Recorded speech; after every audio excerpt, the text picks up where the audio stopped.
Hermanos, muy buenas tardes, ¿me escuchan bien?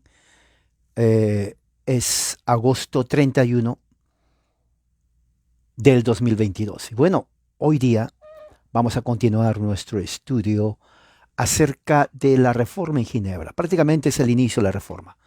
Si usted es reformado, si usted es presbiteriano, pertenece a una iglesia reformada, esto es muy importante para usted que sepa los orígenes de la iglesia reformada.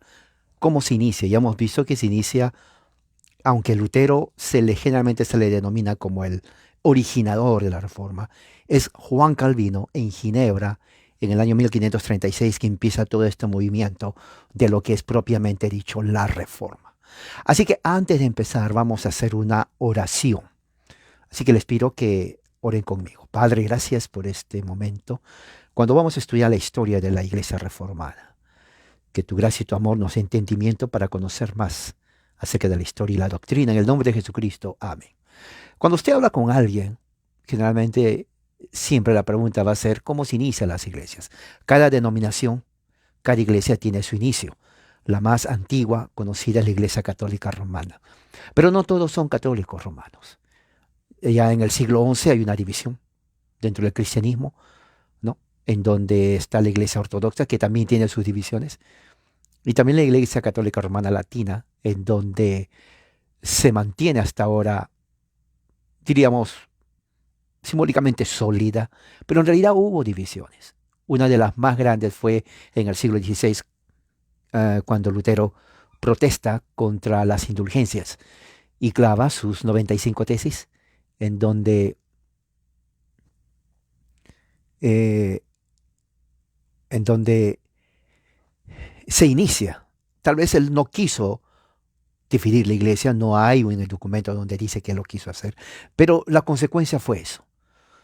Fue expulsado, fue declarado una persona hasta delincuente dentro por el uh, emperador del Sacro Imperio Romano, Carlos V. Es muy importante que ustedes sepan eso, porque eso es parte de la historia de la Reforma.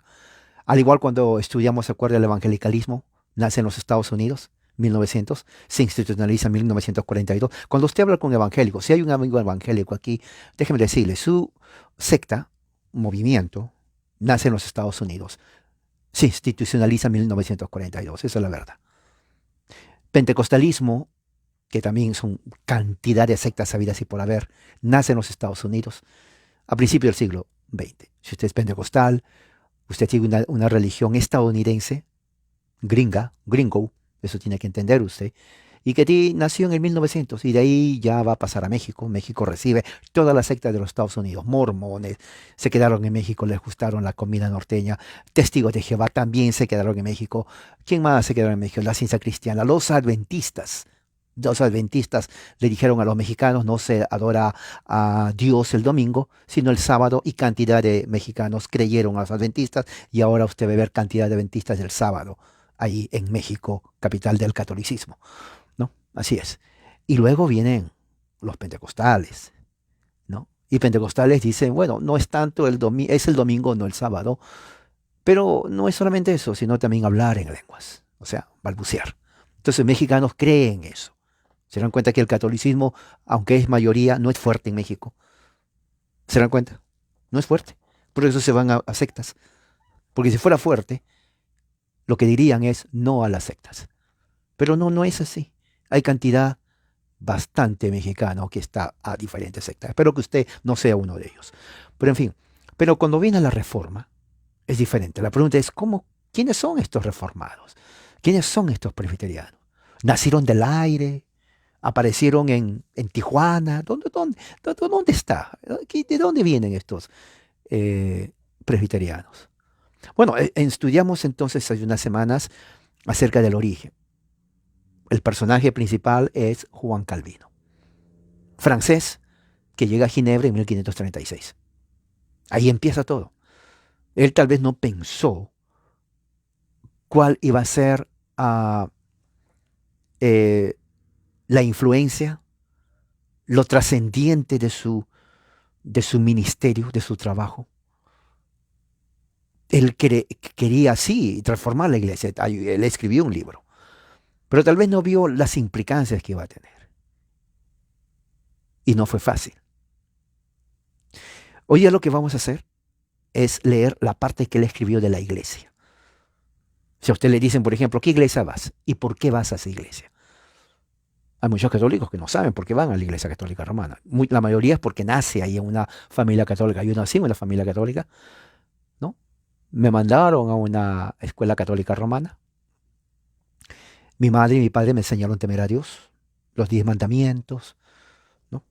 Cristiano, me bautizaron de pequeño, ya cristiano de chiquito, hijo del pacto. O sea, yo nunca fui pagano. Mi mamá nunca fue pagana. Mi padre tampoco fue pagano. Fuimos cristianos, católicos romanos. Bueno, no de Roma, que nacimos allá, pero la sede del Vaticano en Roma. Entonces, no es que cuando dicen, no, pero tú no naciste en Roma, es que no, romano no implica que uno nace en Roma. Romano implica que el centro de la religión católica está en Roma, o sea, el Vaticano. Eso no más. Ahora, si hay gente que nace ahí, diferente, pero el que no nace ahí es romano por la iglesia. Entonces yo nací en un lugar cristiano, eso tengo que dejarlo bien en claro. No es que yo nací sin conocer a Dios, no. Yo antes de los 10 años ya conocía prácticamente el catecismo católico romano, leía la Biblia porque mi papá leía bastantes Biblias. Entonces yo tuve una crianza cristiana católica. ¿Se dan cuenta? Muy bueno eso. Después ya entré a la secta evangélica. Pero ya a través de los años me di cuenta de que no era eso. Porque la secta evangélica viene de Estados Unidos, siglo XX. No tiene historia reformada. No son protestantes, no son reformados, no son presbiterianos, no son luteranos, no son anglicanos, no son metodistas, no son bautistas. Son sectas.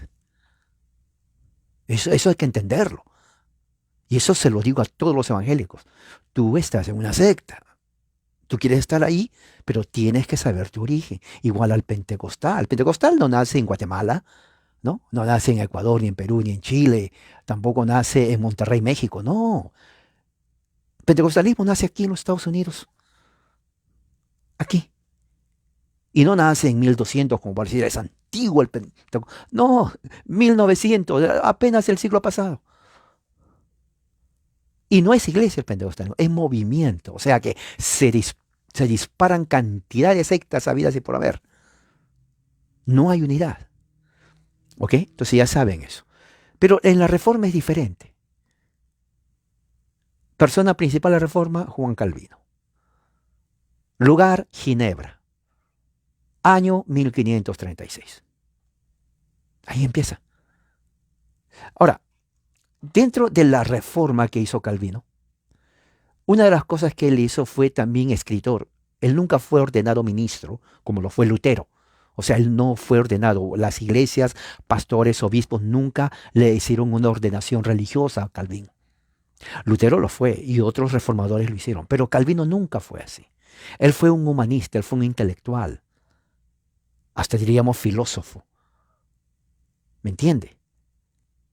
Mucha gente cree que fue él. Bueno, fue católico romano, estudió leyes, era abogado, humanista, escritor, intelectual. Era un hombre que tenía una mente prodigiosa, pero nunca fue ordenado como ministro, pastor, obispo, cardenal, lo que sea, nunca. Pero escribió libros, comentarios de la religión cristiana reformada, que hasta ahora lo tenemos. Yo tengo aquí. Este es el volumen número 2, traducido de latín al inglés. Aquí lo tengo. El volumen 1 está acá. Esto es la base de la fe reformada. Salirse de esto, bueno, claro, él no es Dios. Muchos dicen, no, pero él no es Dios, él no es infalible. Nadie dijo que es infalible, ni inspirado como los libros de la Biblia. Pero el salirse de lo que enseña Calvino, entonces ya es una deformación de la reforma. Y existen muchas iglesias reformadas que están deformadas porque lo han hecho a su modo de ser. Lo que yo voy a leer aquí va a ser lo que él escribió, su pensamiento original, para que se den cuenta cuán lejos, cuál es la diferencia con el catolicismo y cuán lejos muchas iglesias reformadas están con respecto al origen de la reforma, del originador de la Reforma, porque no hay otro. Los demás que vinieron sí agregaron, hicieron muchas sombras, como por ejemplo la teología del pacto, Henry Bullinger, excelente, y otros más. Pero el que pone las bases de la casa no es ni siquiera Lutero, es Juan Calvino. Juan Calvino escribe su primer edición de los institutos. Dice aquí, tengo, está aquí, la primera edición de los institutos fue publicado en 1536, justo el año que él entra a Ginebra y se queda. Cuando Farel le dice, si tú te vas, que Dios te castigue. Bueno, en 1536 publica Juan Calvino su primera obra de los institutos. La meta de los institutos de este libro era simplemente, ¿no?, que sea la base esencial de las doctrinas absolutas del cristianismo reformado, porque ya existía el catolicismo. ¿Ok? La primera edición fue, dice aquí, éxito, el cual honestamente fue más que eso. En los 3 años que siguieron, Calvino expandió sus institutos y lo hizo una exposición, ¿no?, de las ediciones anteriores, ¿no? Y escribió mucho más, expandió sus doctrinas. ¿Ok? En 1539 lo hizo, escribió en latín, su obra original en el idioma latín. ¿Ok? Sin embargo, Calvino reconoció que su audiencia era pequeña y limitada porque latín era solamente hablado por la persona intelectual. El vulgo, la persona del pueblo, la persona ordinaria, no entendía latín.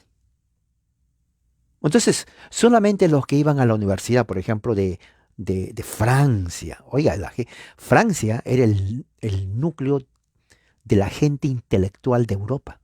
Cualquiera no podía ir a la Universidad de Francia, y el que iba lo respetaban como un doctor, como una eminencia. Entonces, Calvino escribe en latín y mucha de la gente de su estatura intelectual lo lee. Pero el vulgo, la gente ordinaria, que no sabía ni siquiera leer, no entendía nada. Entonces eso frustra a Calvino. Y dice, bueno, sí, yo quiero que mi obra sea leído por todos. ¿Ok? Porque el vulgo no entendía nada. En 1541, 2 años después, entonces él escribe la edición de latín en francés. Ya cambia el asunto ahí. Ya cambia. Francia, la cuna del intelectualismo, de los grandes humanistas, del Renacimiento, de la Ilustración, de los masones, de los Illuminati, sí, de los grandes filósofos. Calvino lo hace para, diríamos, el populacho, para la gente común y corriente de Francia. Entonces ya no está limitado a los grandes intelectuales, sino que es para la gente común. Y eso alegró mucho a Juan Calvino. En la edición de 1541 se llama Los Esenciales, por muchas razones, ¿no? Fue una edición, diríamos, éxito, la vanguardia, por la razón de que fue traducida al idioma vernacular de Francia. Sin embargo, Calvino siguió escribiendo, editando y expandiendo, ¿no?, sus institutos a través del resto de su vida, de una forma progresiva, ganando más conocimiento de las escrituras a medida que estudiaba, escribía y hacía hermenéutica, un gran trabajo teológico exegético de la doctrina cristiana, hasta 1559. O sea, el hombre empieza en 1536, 46, 56, casi 23 años le llevó a expander, desarrollar de una forma hermenéutica exegética de las Escrituras, toda su doctrina, que viene a ser esencialmente, ni más ni menos, la doctrina reformada. Por eso cuando alguien me dice, hermano, ¿qué debo leer yo para conocer la doctrina reformada? Mira, no pierdas su tiempo, ni yo pierdo mi tiempo, ni tú. Cómprate los institutos de la religión cristiana de Juan Calvino. No hay otra. Ahora, no digo que no hay otros libros. Por ejemplo, existen libros de otros reformadores, obviamente. Los puritanos escribieron cantidad. Las confesiones de Westminster, los credos, los catecismos, existe. Pero ¿de dónde parte eso? Parte de los escritos de las instituciones de Calvino. ¿Quiénes son los hijos de Calvino? Son todos los presbiterianos de Escocia. Los otros hijos de Calvino son todos los puritanos de Inglaterra. Los otros hijos de Calvino son todos los hugonotes de Francia. Y, obviamente, los reformadores de Holanda y de Bélgica. Y, obviamente, los Estados Unidos de América. Los Estados Unidos de América es el resultado de Juan Calvino, ¿sabía usted? Y él nunca pensó, él ni siquiera se imaginó. Él murió en el año 1560. 50 años después, vienen los primeros puritanos a los Estados Unidos. 50. O sea que si él hubiera vivido hasta 1609, lo cual hubiera sido un poco difícil, él hubiera visto al menos Calvino. Están yendo a América. Y él hubiera dicho, América. Si tú no conoces. ¿Pero quién va a América? Tus hijos. Mis hijos.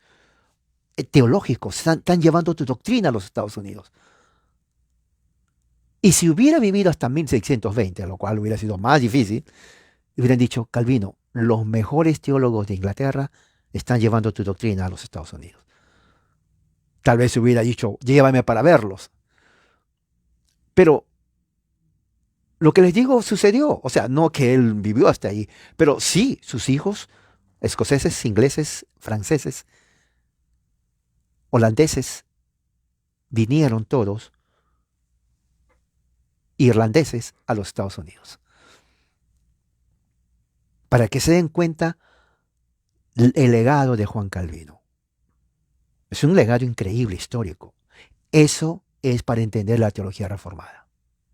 Ahora, ya que hemos hablado acerca de la reforma, él quería reformar la iglesia, obviamente. Entonces, la primera pregunta que uno tiene que hacerse es, ¿reformarlo a qué? ¿Cómo lo iba a reformar la iglesia? Bueno, obviamente tenía que ver con las doctrinas, obviamente. Entonces la pregunta es, ¿qué doctrinas enseñó Calvino para reformar la iglesia? Eso es algo que todos debemos saber, especialmente reformado presbiteriano. Porque si soy yo presbiteriano, tengo que saber. Yo estudié en un instituto bautista, me gradué de la Universidad Bautista aquí en California. He sido bautista por muchos años. Conozco la historia de la iglesia de la denominación bautista cuando vine a los Estados Unidos, que también viene de Europa. Mi teología es bautista, o era bautista. Entonces, una de las cosas es el origen. Nos enseñaba a nosotros el profesor de historia cómo se origina la iglesia bautista, cómo se origina la denominación bautista.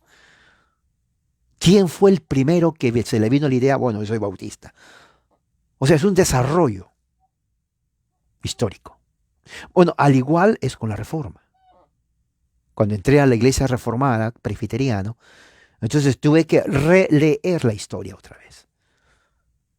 Tuve que agarrar libros de texto, ir a la historia, 1500 y algo, y ver los orígenes. Bueno, ya conozco la historia del bautista. Ahora quiero saber cómo origina esto la reforma. ¿Por qué? Y es interesante el viaje histórico.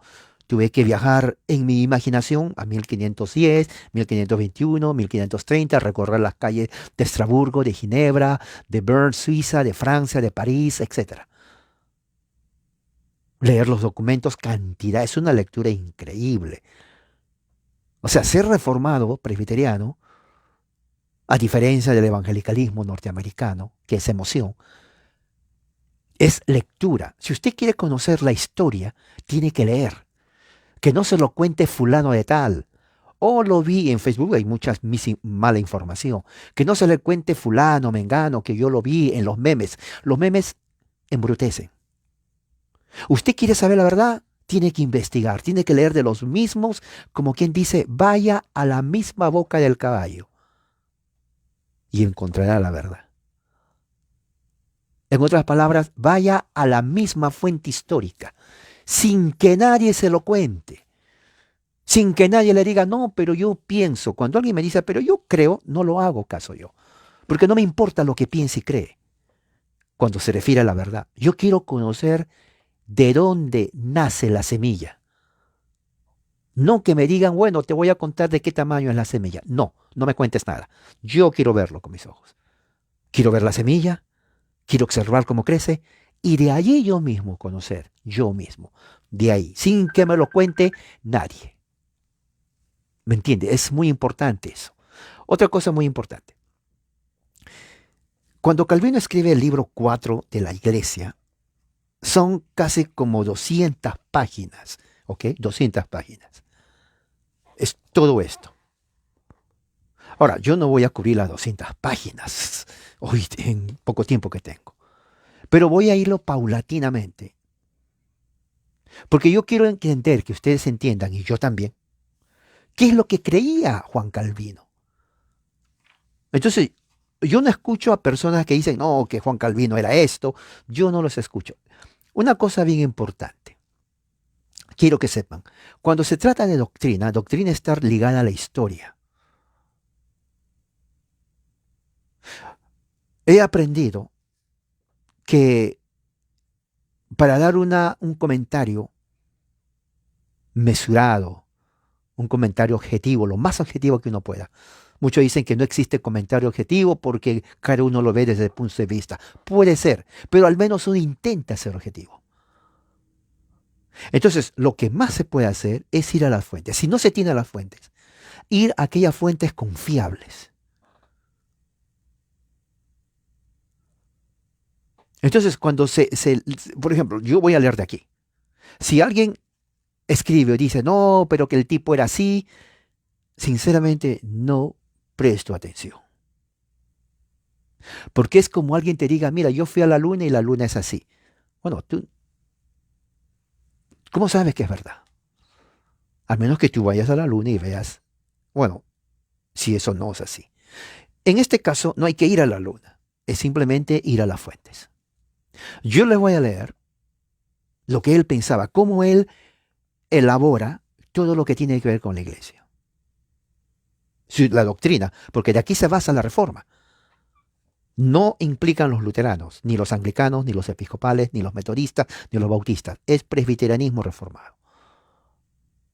¿Ok? Obviamente, antes de seguir, él criticaba mucho a la Iglesia Católica Romana, al sistema papal. Es obvio. De lo contrario, no hubiera sido reformado. Así que eso está de más decirlo.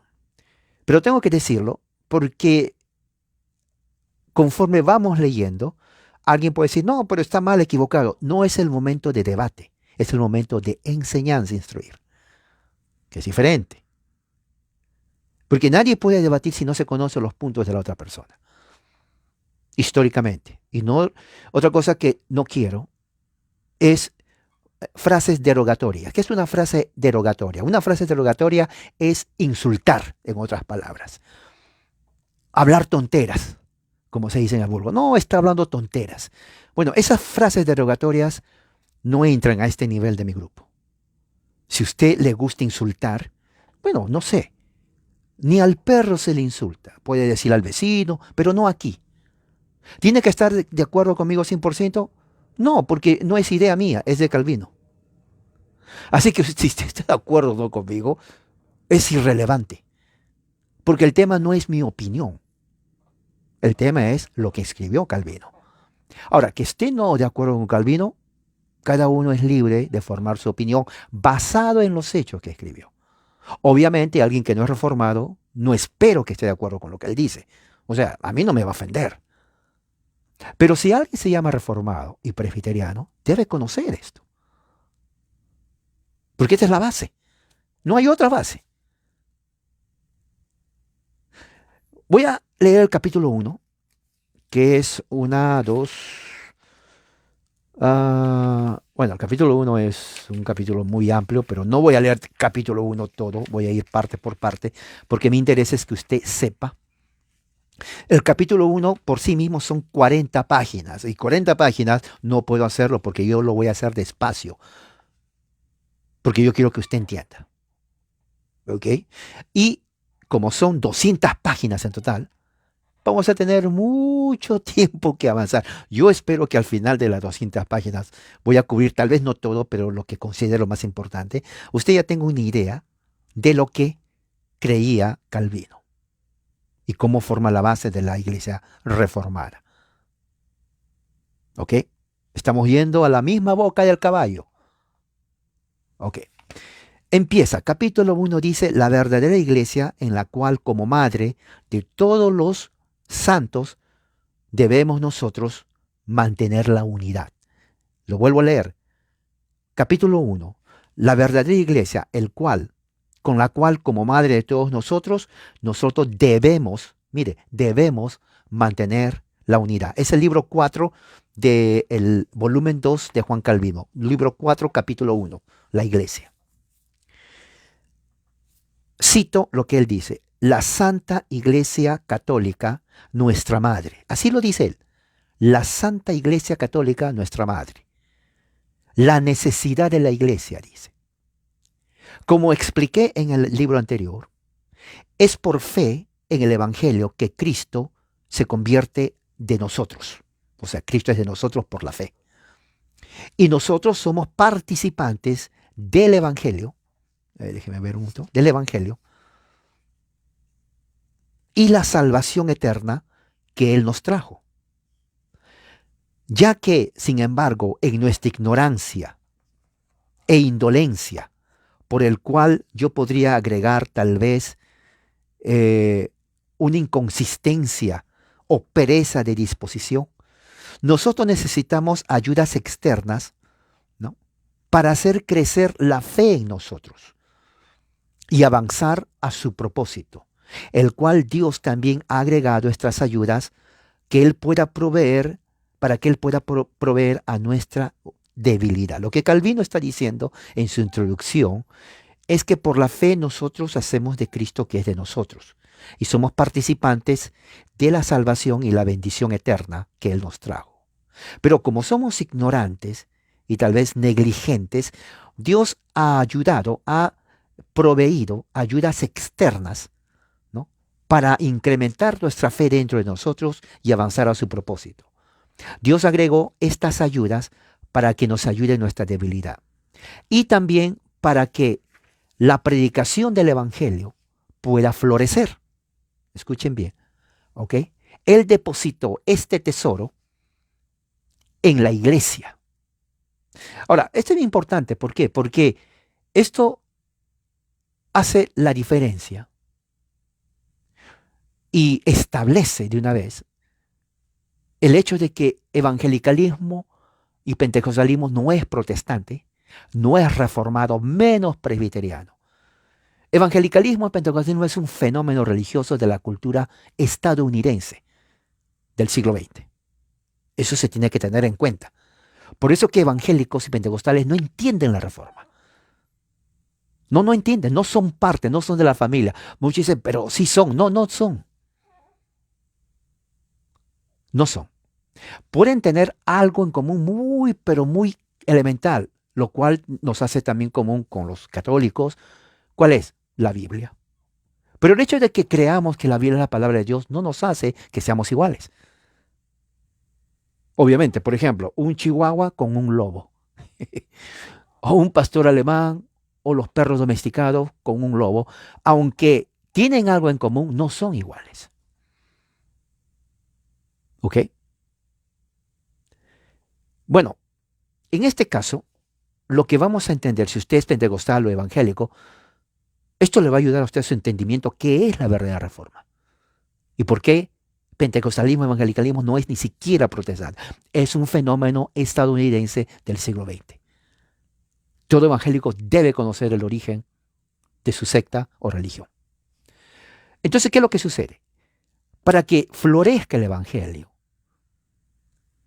Dios ha depositado este tesoro en la iglesia.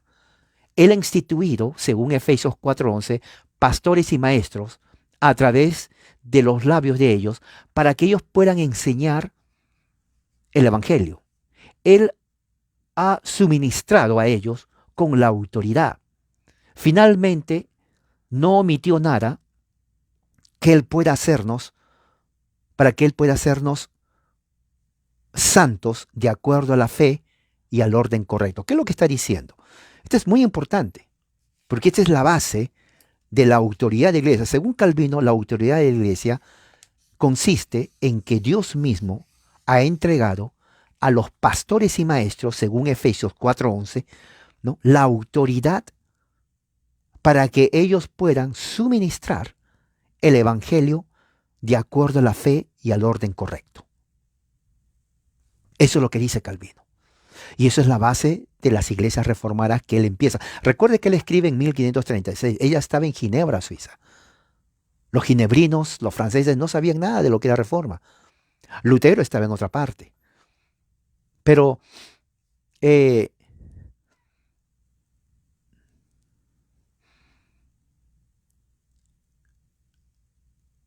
en Francia, Ginebra, en Suiza, la cosa era diferente.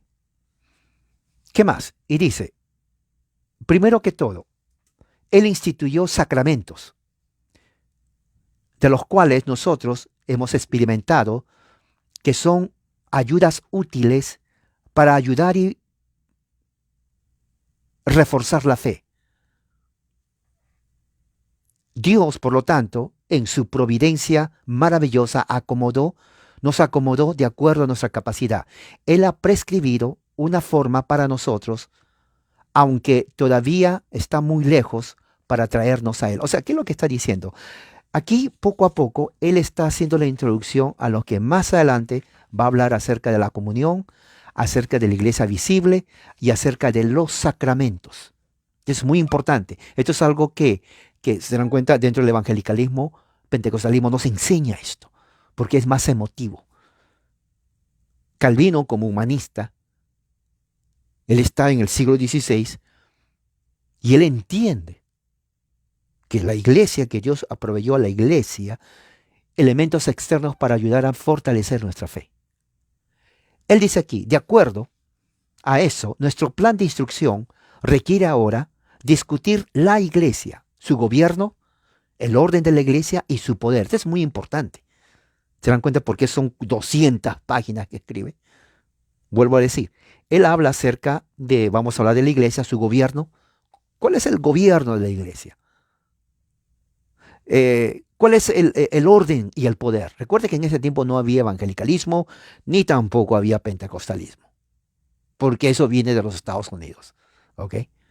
Es como una vez hablé con un amigo evangélico, me dice, nuestra iglesia viene de hace tiempo, me dice. ¿Sí? ¿Quién fue el fundador? Que crea exactamente como tú crees. Porque de acuerdo a los hechos, la iglesia bautizaba niños y el sacramento del pan y el vino no eran solamente recordatorios. Y no bailaban, ni aplaudían, ni tocaban cosas eléctricas. Obviamente que no había. ¿Quién es el fundador de tu secta? Es una pregunta lógica, es una pregunta válida. No pudo contestar. Yo le dije, no te preocupes, no te estreses, no eres el único que no sabe, pero yo te voy a decir para que sepas.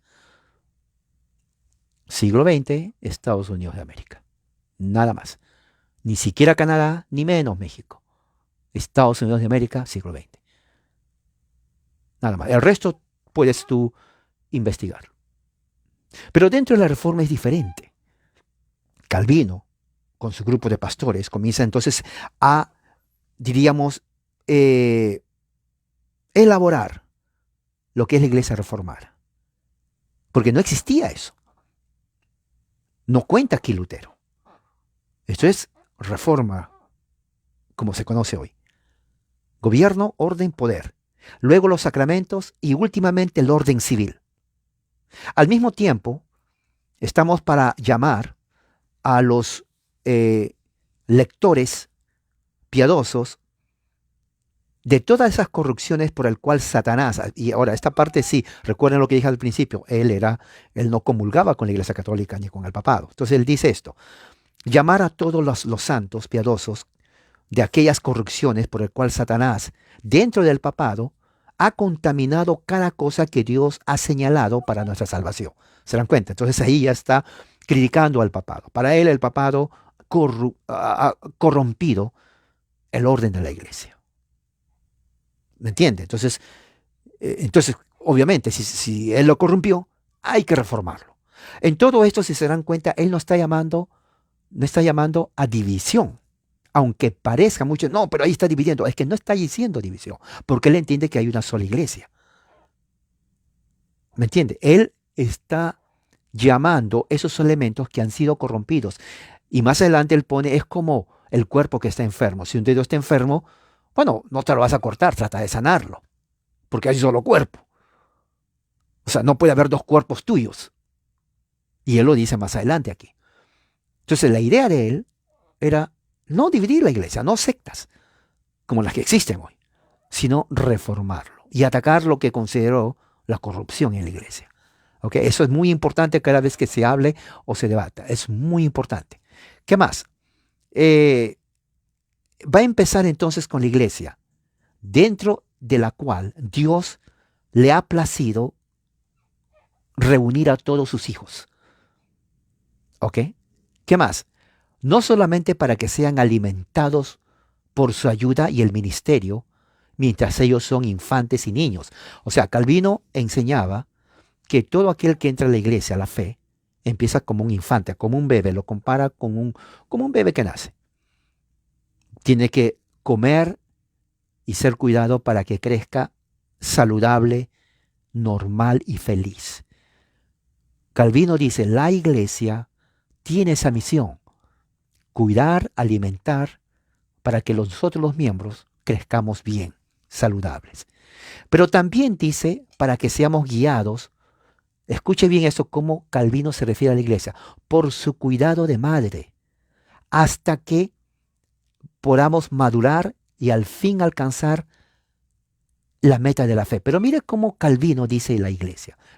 Por eso que esto, los amigos evangélicos y pentecostales no son reformados, porque ellos tienen una idea totalmente vaga de lo que es. Cada uno pone su idea. Dentro de la reforma, según Calvino, no es así. La iglesia es una madre, en donde nosotros vamos a ser instruidos, nos cuida, nos alimenta, nos guía, nos protege. Ese cuidado maternal. Eso es teología reformada. ¿Ok? La teología pura reformada. ¿Okay? ¿Qué más? Porque lo que Dios ha unido, dice, no es legal que los destruyamos. Marcos 10:9. Así que, para aquellos a quienes Él es Padre, Dios, la iglesia también es la madre. ¿De dónde saca Calvino la frase, para quien Dios es Padre, la iglesia es la madre? Bueno, por el gran padre de la iglesia, Cipriano, San Cipriano, que murió en el año 258, desde el siglo III, ¿no? Africano, de la ciudad de Cartago, en el norte de África, era piel morena. San Cipriano era piel morena, bien morenito, africano. Él escribió, ¿no? Dice, tú no puedes tener a Dios como tu padre, al menos que también tengas a la iglesia como tu madre. Lo escribió San Cipriano, obispo de Cartago, en el norte de África. Esto es muy importante, es historia de la iglesia. Nunca se olvide, lo repito, San Cipriano. Porque recuerde, y esto hablo con amigos evangélicos, les digo, la iglesia no empezó en los Estados Unidos. Amigo pentecostal, la iglesia no empezó con Charles Parham aquí en California, ni en Texas, ni en Oklahoma, en el siglo XX, 1900. No, ahí no empezó. Ahí empezó ellos, en Estados Unidos. Pero la iglesia viene de mucho antes. Te recomiendo que te compres los libros de los padres de la iglesia. Aprende historia. Aprende el verdadero nacimiento de la fe cristiana. Eso es muy importante que se tenga en cuenta. San Cipriano dice eso. Tú no puedes tener a Dios como padre, al menos que tengas a la iglesia como tu madre. Calvino toma esa frase y dice que la iglesia es nuestra madre. Sí, eso es. Que la iglesia es nuestra madre. Y dice aquí, ¿no? Y así fue, no solo bajo la ley, pero también después de la venida de Cristo. Como Pablo testifica cuando él enseña que nosotros somos los hijos de la nueva y celestial Jerusalén. Gálatas 4:26. Lo que está diciendo ahí Calvino, ¿no? Es que nosotros, la iglesia, es el verdadero Jerusalén. No es como enseñan la teoría dispensacional, que Dios tiene dos planes, que vino en el siglo XIX, invención de Scofield, u otros más antes de él. No es así. Dios siempre tuvo un solo pueblo. En el Antiguo Testamento, en el hebreo, kohel, congregación, que traducido al griego en la Septuaginta, se llama eclesía.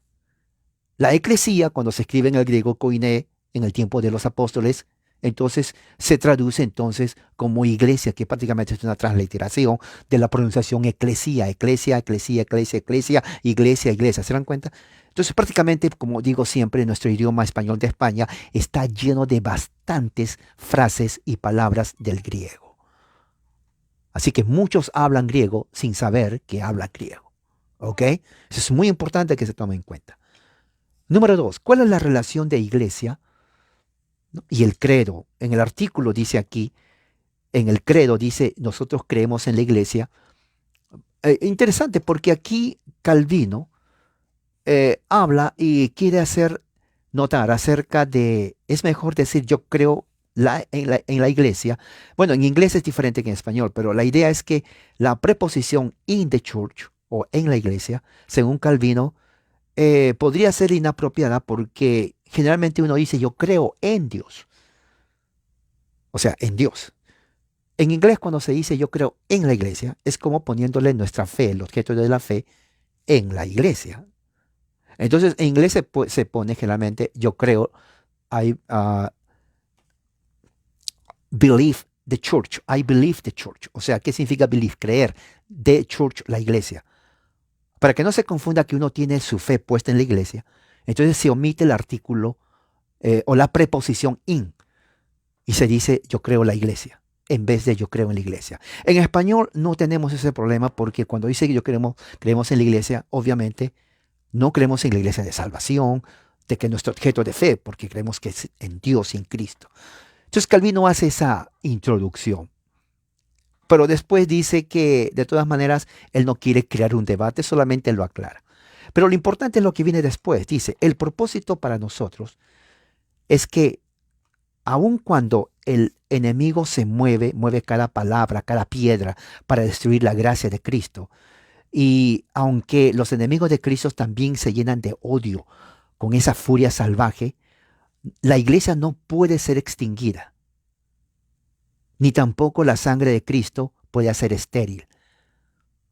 Nosotros debemos considerar ambos, la elección secreta de Dios y su llamado interno, porque solamente Él conoce quiénes son de ellos, según de Timoteo 2:19. Y como Pablo dice, lo resume bien en el sello, excepto que los que somos de Cristo llevamos su insignia, por el cual somos distinguidos de los réprobos. El réprobo es la persona que no es elegida por Dios para salvación.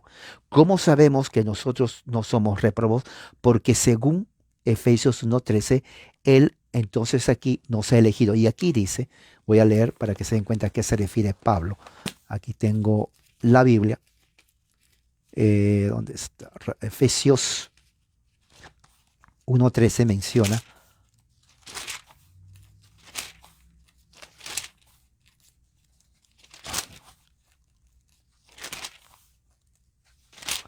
Ok, ven que estoy usando el método antiguo, que es buscar, no usando la internet ahora. Aquí está, Efesios 1:13.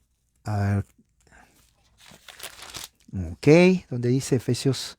Sí, Efesios 1:13 dice, en él también nosotros, después de escuchar el mensaje de la verdad, el evangelio de vuestra salvación, habiendo creído, fuimos sellados en él con el Espíritu Santo de la promesa. O sea, hay un sello. Cuando creemos, él nos sella. Y esto es doctrina. O sea, cuando uno cree, Dios nos sella con el Espíritu Santo de la promesa. Y eso es muy importante. Por favor, hermano, no se distraigan con que se hizo un error o no, porque distraen a mí mismo y también. Si la hermana hizo un error o no, está bien, no le responda, porque me está quitando el tiempo para agregar que no. No, olvídense eso de los errores, ni se disculpen, es normal. Bueno, volviendo al punto.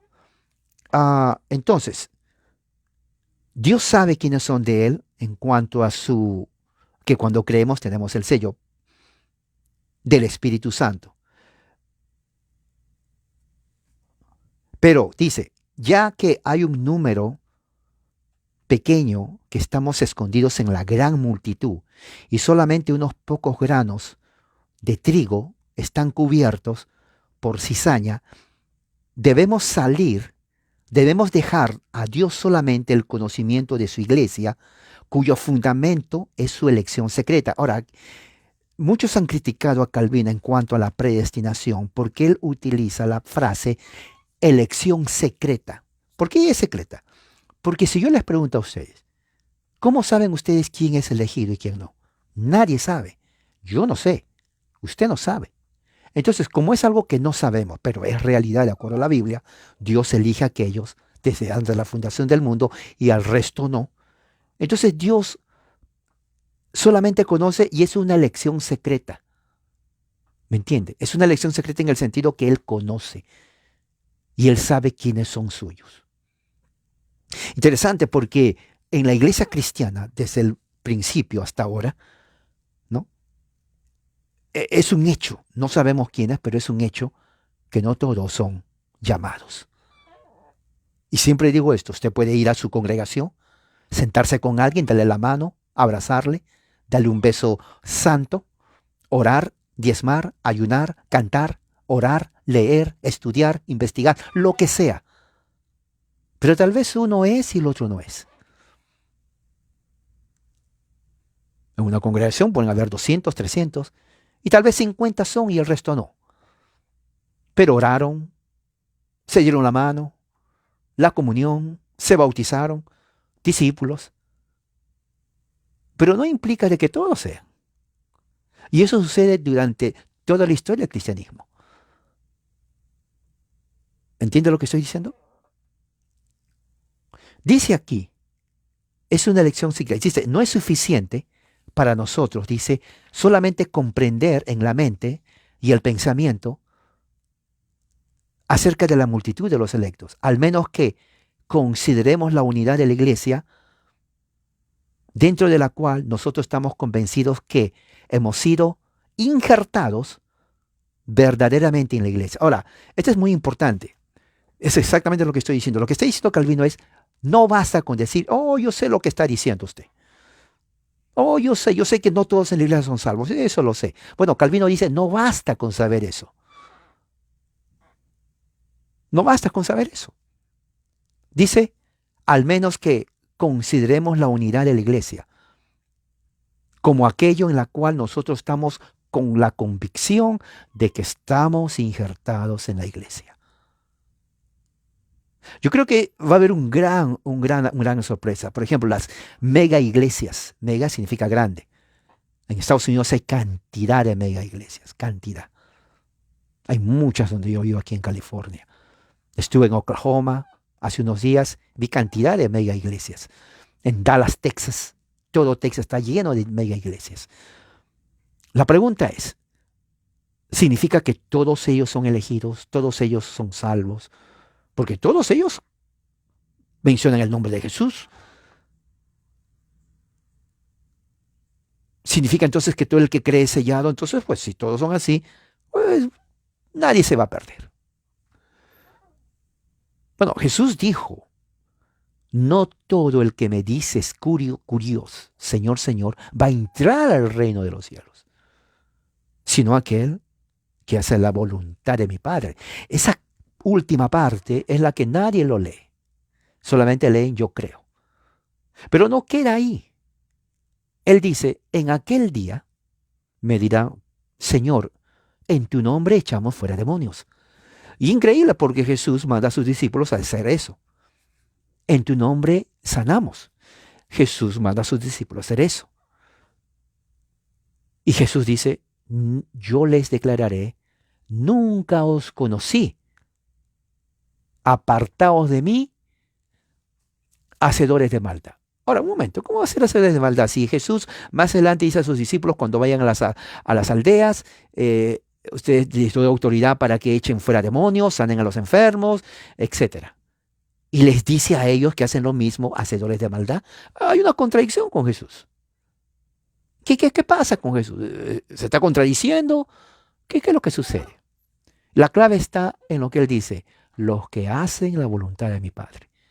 La pregunta, obviamente, provoca a decir, ¿son todos esos mismos de esas mega iglesias haciendo la voluntad del Padre? Aunque hagan milagros de sanidad y expulsen demonios. Es obviamente que no. Es obviamente que en el día del juicio va a haber una gran sorpresa. Pero ella no era la hermana o el hermano que no diezmó, sino dio el 90% de su salario. Sí. ¿Y qué pasó? Oye, pero era una hermana que ayunaba, tanto que ayunaba que perdió como 50 libras de peso. Oh, ¿y el otro qué pasó? Oraba tanto que se olvidaba de comer. ¿Y qué pasó? Dios les dice que no les conoce. ¿Qué pasó acá? O sea, la idea de lo que está diciendo Calvino es que no basta tener tal vez un conocimiento, pero tener la convicción espiritual que uno esté injertado en la verdadera iglesia. Eso es algo que hasta ahora es un debate, porque de ahí viene la pregunta, entonces, ¿cuál es la verdadera iglesia? ¿Se dan cuenta? Bien, al estudiar lo que escribe Calvino de la iglesia, vamos a tener una idea de lo que él pensó de lo que es la iglesia reformada. Porque si usted es reformado por 20 años y no sabe, créame, o su pastor no le enseñó, o usted se dormía y no le interesó. Es la verdad. Porque ya en un año de ser reformado presbiteriano, uno debe saber. No adivinar, sino saber. Bien, entonces, termino con esto. Él dice, la iglesia se llama católica o universal, porque no puede haber dos o tres iglesias. Mire, bien importante lo que él dice esto lo voy a subrayar. Dice, la iglesia se llama católica universal porque no puede haber dos o tres iglesias, al menos que se rompa Cristo en diferentes pedazos. Esto es, y me gusta a mí eso, porque esta es una evidencia histórica y doctrinal de lo que escribió, de que Calvino nunca quiso crear divisiones ni sectas. Él reconoce, hay una sola iglesia, no dos, como hoy en día hay cantidad de, por eso yo lo llamo sectas. A partir del evangelicalismo, siglo XX, salen sectas que van a México. Los mexicanos no son católicos, ellos entran en cantidad de México. Si fueron católicos de verdad fuerte, créame, no se hubieran unido a otras sectas. O no conocieron el catolicismo, la verdad. No es que estoy diciendo quédense en el catolicismo, pero es la verdad. O simplemente no les importó su religión. Esa es la verdad.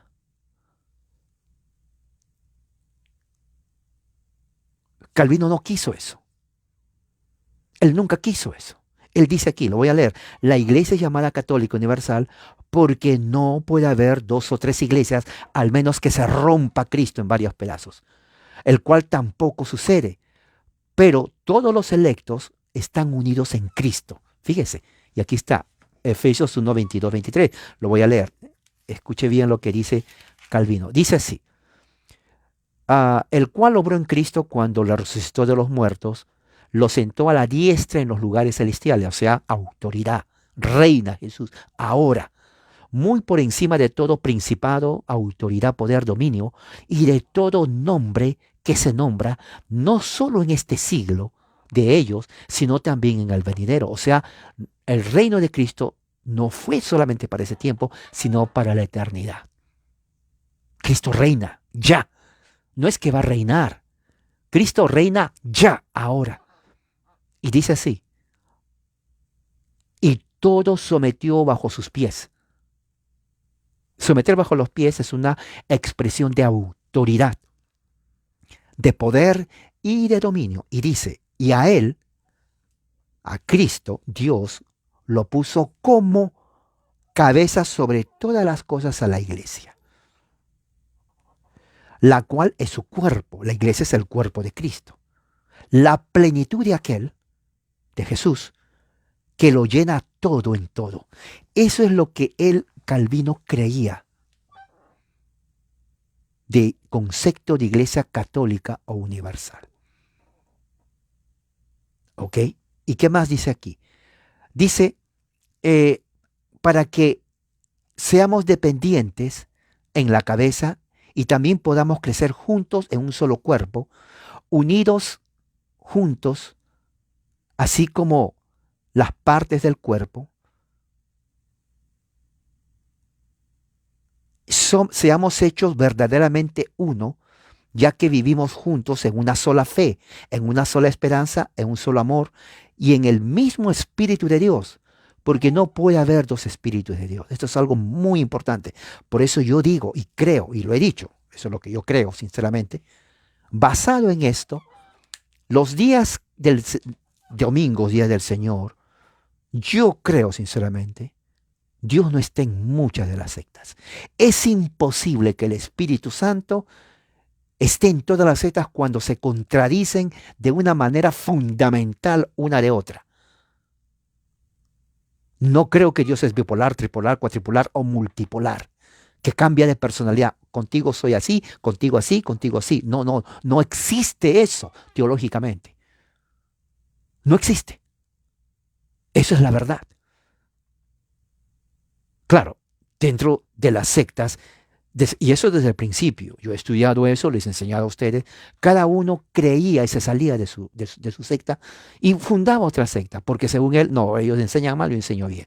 Pero al hacer eso, se multiplican. ¿Usted cree que el Espíritu de Dios se va a multiplicar? Bueno, se salió de aquí, parte de mi espíritu se va a hablar con él y parte de mi espíritu se queda con ustedes. No, es imposible. Es imposible. ¿Me está entendiendo lo que estoy tratando de decir? Ahora, usted puede decir, no me importa, yo sigo a Dios. Usted puede hacer lo que quiera, creer lo que sea. Pero de acuerdo a la Biblia, el Espíritu Santo no se divide en sectas. Eso sí yo le digo. Y quede bien en claro eso. No existe. Si usted me menciona, bueno, aquí dice un texto donde dice que divisiones, aquí está, se divide en divisiones. Muchos utilizan el texto donde hay 2 o 3 unidos en mi nombre, el nombre de Jesús no se divide. Por lo tanto, cuando dicen mi nombre, unidad. No son varios nombres. Eso dice la Escritura. ¿Y qué más dice aquí? Dice, porque ellos han sido llamados no solamente para heredar una misma heredad de la vida eterna, pero participar en un solo Dios y Cristo. Ahí lo dice, esta parte fundamental, Efesios 5:30. Aunque dice, la melancolía, la soledad nos confronta, de cada lado nosotros podemos clamar y gritar que los del remanente nunca van a ser olvidados. Qué buena promesa. O sea, hay un remanente en la iglesia. Remanentes de la iglesia son aquellos que Dios está con ellos y no van a ser dejados por Él. Conozcamos que la muerte de Cristo es fructífera y que milagrosamente Dios mantiene a su iglesia como lo puede mantener en un lugar escondido. Así como fue Elías, yo he mantenido para mí mismo 7,000 hombres que no se han postrado de rodillas ante Baal. que representa la idolatría, la religión falsa, ¿no? Y todo aquello ah, que va en contra de la voluntad de Dios. Así que, hermanos, es muy importante que tengamos voy a terminar aquí, porque ahí, como les dije, son 200 páginas y no voy a leer a 200 páginas, no se preocupen, yo sé que tienen que descansar y cenar. Pero espero que esto haya ayudado, porque lo que sigue entonces ya viene a ser la comunión de los santos y la iglesia visible como madre de los creyentes. Vamos a orar. Padre Santo, que tu gracia y tu amor sea con nosotros y que esto ha sido de ayuda para conocer más de la doctrina reformada. En el nombre de Jesús, amén. Que pasen muy buenas noches, hermanos. Amén.